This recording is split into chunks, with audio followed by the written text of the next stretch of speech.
নতুন প্রবাসীদের জন্য আরবি ভাষা শিখুন, চ্যানেলটি সাবস্ক্রাইব করুন। যারা আরব দেশে আছেন ভিডিওটি তাদের জন্য।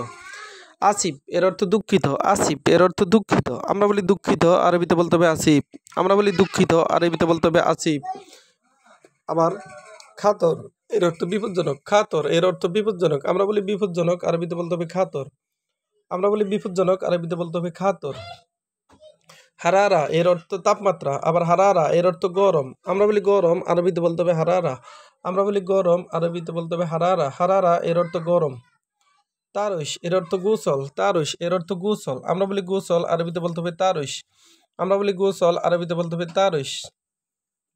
মহিম এর অর্থ গুরুত্বপূর্ণ। মহিম এর অর্থ গুরুত্বপূর্ণ। আমরা বলি গুরুত্বপূর্ণ, আরবিতে বলতে হবে মহিম। আমরা বলি গুরুত্বপূর্ণ, আরবিতে বলতে হবে মহিম। মহিম এর অর্থ গুরুত্বপূর্ণ। ইস্তেমা এর অর্থ সভা। ইস্তেমা এর অর্থ সভা। আমরা বলি সভা, আরবিতে বলতে হবে ইস্তেমা। আমরা বলি সভা, আরবিতে বলতে হবে ইস্তেমা। ইস্তেমা এর অর্থ সভা বা মিটিং। সাহল এর অর্থ সহজ। আবার সাহেল এর অর্থ সহজ। আমরা বলি সহজ, আরবিতে বলতে হবে সাহেল। আমরা বলি সহজ, আরবিতে বলতে হবে সাহল। সাহল এর অর্থ সহজ। সহজ তার মানে সাহল।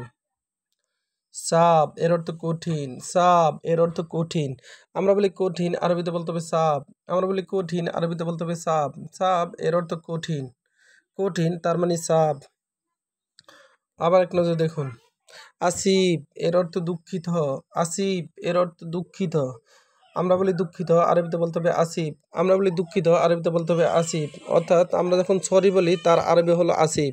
আমরা যখন সরি বলি তার আরবিতে বলতে হবে আসিফ। আসিফ তার মানে দুঃখিত বা সরি। খাতর এর অর্থ বিপজ্জনক। খাতর এর অর্থ বিপজ্জনক। আমরা বলি বিপজ্জনক, আরবিতে বলতে হবে খাতর।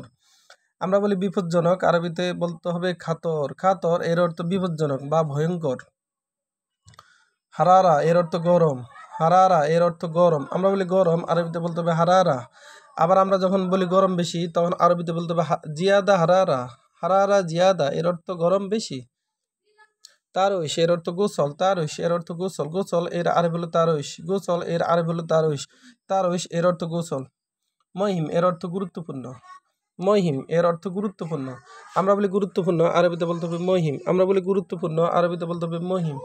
মহিম এর অর্থ গুরুত্বপূর্ণ। ইস্তেমা এর অর্থ সভা। ইস্তেমা এর অর্থ সভা। আমরা বলি সভা, আরবিতে বলতে হবে ইস্তেমা। আমরা বলি সভা, আরবিতে বলতে হবে ইস্তেমা। ইস্তেমা এর অর্থ সভা। সাহল এর অর্থ সহজ। সাহল এর অর্থ সহজ। সহজ এর আরবি হলো সাহল। সহজ এর আরবি হলো সাহল। সাব এর অর্থ কঠিন। সাব এর অর্থ কঠিন। কঠিন এর আরবি হলো সাব। কঠিন এর আরবি হলো সাব। ভিডিওটি ভালো লাগলে অবশ্যই সাবস্ক্রাইব করুন এবং শেয়ার করুন। ভুল হলে ক্ষমার দৃষ্টিতে দেখবেন।